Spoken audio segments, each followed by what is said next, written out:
Hi friends, welcome back to our channel Sri vlogs. ఈరోజు మన ఛానల్లో రెసిపీ వచ్చేసి టమాటో రైస్ అండి.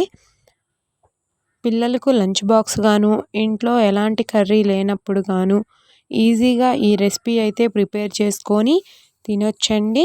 తప్పకుండా ట్రై చేయండి. వీడియోలోకి వెళ్ళే ముందు ఇంకా ఎవరైతే మన ఛానల్ని సబ్స్క్రైబ్ చేసుకోలేదో వెంటనే సబ్స్క్రైబ్ చేసుకోండి. టమాటో రైస్ ఎలా ప్రిపేర్ చేయాలో నేను చెప్తాను. వీడియో ఎక్కడ స్కిప్ చేయకుండా అయితే చూడండి. అలాగే ఈ వీడియోకి ఒక లైక్ అయితే ఇచ్చేసేయండి. మీ ఫ్రెండ్స్ అండ్ ఫ్యామిలీ మెంబర్స్కి కూడా షేర్ చేయండి. ఇక్కడ నేను ఒక గ్లాస్ నార్మల్ రైస్ అయితే తీసుకుంటున్నాను ఫ్రెండ్స్. మీకు ఇష్టమైతే బాస్మతి రైస్ ఉంటే అదైనా తీసుకోవచ్చు. నా దగ్గర అయితే నార్మల్ రైసే ఉంది. నేనైతే ఇప్పుడు నార్మల్ రైస్ తీసుకుంటున్నాను. ఒక గ్లాస్ రైస్ తీసుకున్న తర్వాత మంచిగా వాష్ చేసుకొని ఒక హాఫ్ అన్ అవర్ అయితే పక్కన ఉంచండి.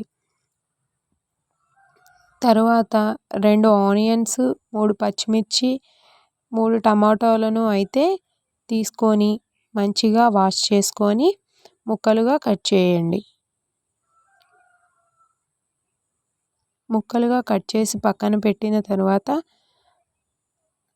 పలావ్ దినుసులు అన్నిటినీ కూడా తీసుకోండి.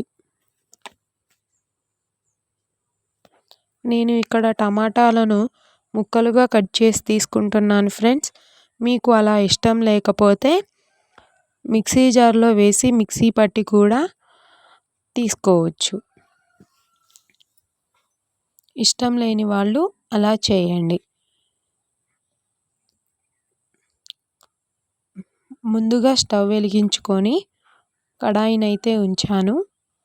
కడాయిలో 2 టేబుల్ స్పూన్ ఆయిల్ అయితే వేసుకోవాలి. అలాగే 1 టేబుల్ స్పూన్ నెయ్యి అయితే వేసుకున్నాను. నెయ్యి అంతా కరిగి ఆయిల్ మంచిగా హీట్ అయిన తరువాత పక్కన పెట్టుకున్న పలావ్ దినుసులన్నీ వేసుకొని కొద్దిగా జీలకర్ర, కొద్దిగా కరివేపాకు అయితే వేసుకొని మంచిగా ఫ్రై అయ్యాక కట్ చేసి పెట్టుకున్న ఆనియన్, పచ్చిమిర్చిని అయితే వేసుకొని మంచిగా కలుపుకోవాలి. ఇక్కడ ఆనియన్స్ మీద కొద్దిగా సాల్ట్ అయితే వేయండి. ముక్కలు అనేది మంచిగా మగ్గుతాయి. అలా సాల్ట్ వేసి ఒకసారి కలుపుకొని మూత అయితే ఉంచుకోండి. మూత తీసి మరలా ఒకసారి కలుపుకొని ముక్కలు మంచిగా ఫ్రై అయిన తర్వాత టమాటో ముక్కలను అయితే వేసుకోండి. టమాటా ముక్కలు కూడా కొద్దిగా ఫ్రై అయ్యేంత వరకు మూత అయితే ఉంచుకోండి. కొద్దిగా ఫ్రై అయిన తరువాత కొంచెం అల్లం వెల్లుల్లి పేస్ట్ అయితే వేసి మంచిగా కలిపి మరొక నిమిషం మూత అయితే ఉంచండి.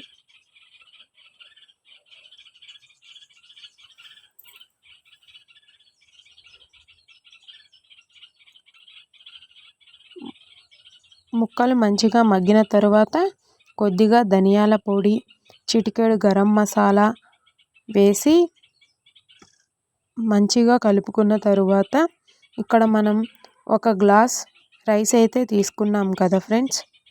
1 గ్లాస్కి 2 గ్లాసులు వాటర్ అయితే తీసుకోవాలి. ఇక్కడ నేను వాటర్ అయితే తీసుకుంటున్నాను చూడండి. వీడియోలో చూపించిన విధంగా 2వ గ్లాస్ అయితే కొద్దిగా ఎల్తుగా తీసుకోండి. రైస్ అనేది మంచిగా కుక్ అవుతుంది. పొడి పొడిలాడుతూ అయితే ఉంటుంది. ముద్దగా మాత్రం అవ్వదు. ఇక్కడ కొద్దిగా చిటికెడు పసుపు, పచ్చిమిర్చి కారం చాలకపోతే కొద్దిగా కారం అయితే వేసుకోండి. ఇక్కడ నేను ఒక హాఫ్ టేబుల్ స్పూన్ అయితే కారం అయితే వేసాను. ఎసరు ఇలా మరుగుతున్నప్పుడు మనం ముందుగా వాష్ చేసి పెట్టుకున్న రైస్ అయితే ఇందులో వేసుకొని చక్కగా కలుపుకొని మూత అయితే ఉంచండి.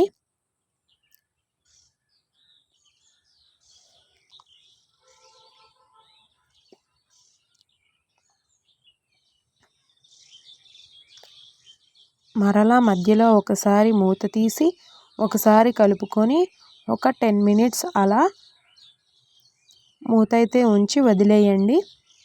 టేస్టీ టమాటా రైస్ అయితే రెడీ అయిపోతుంది. ఇప్పుడు కొద్దిగా చల్లారిన తరువాత చక్కగా సర్వ్ చేసుకోండి. ఇంకా ఇలాంటి మరిన్ని ఇంట్రెస్టింగ్ వీడియోస్ కోసం మన ఛానల్ని అయితే వెంటనే సబ్స్క్రైబ్ చేసుకోండి.